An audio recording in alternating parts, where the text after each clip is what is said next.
churchmen, knights, and other worthies have been forced to thresh their corn, plow their land, and perform every other unskilled task, if they are to make their own bread. Ma che stai facendo? Ma come la stai usando quella zappa? Marito mio, giuro che te la faccio mangiare questa Ma guarda pala. come stai zappando, se la usassi bene non staremo qua tutto il giorno.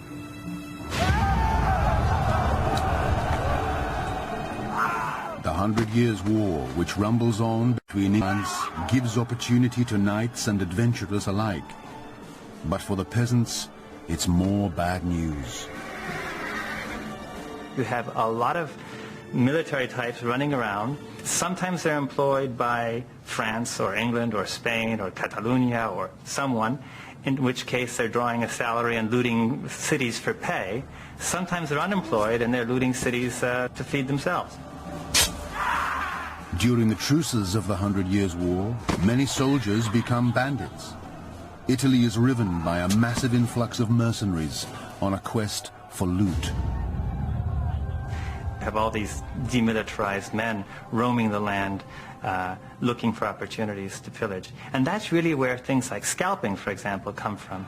It was the terror tactics of these groups of military men seeking to extort from villagers and from city folk.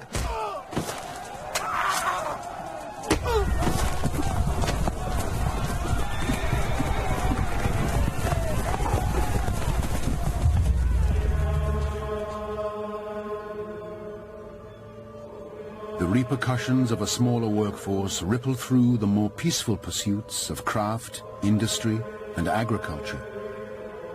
Simply, the destruction of so many people forced the survivors to come up with labor-saving devices such as the printing press.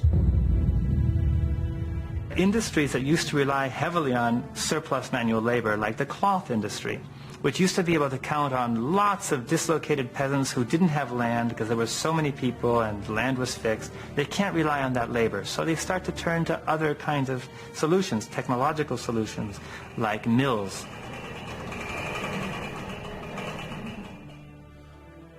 A century after the Black Death, Gutenberg's printing press prompts the slow decline of the beautiful illuminated manuscripts of the Middle Ages.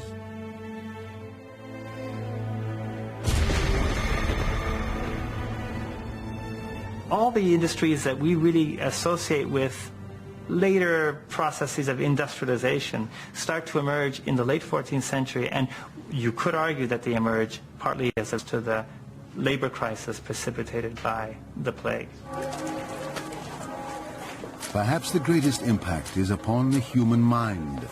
A whole continent must be suffering from a form of shell shock. I can't even imagine the anguish that would have occurred from a parent or a child watching a parent get sick.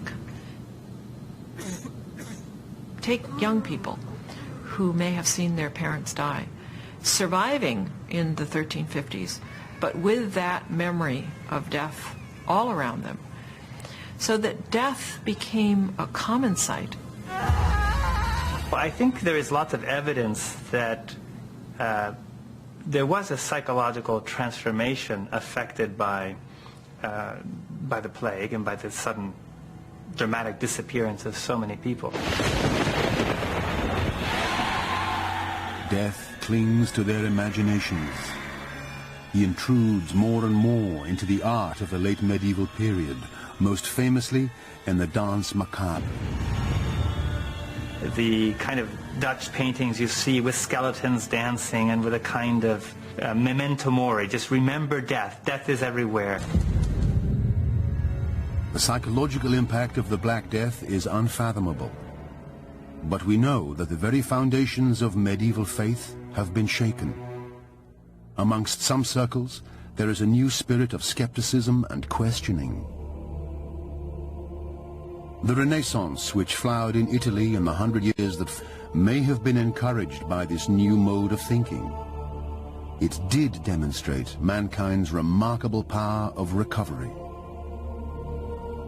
It was as if Europe had suddenly switched off and then back on again. And the Black Death had done that.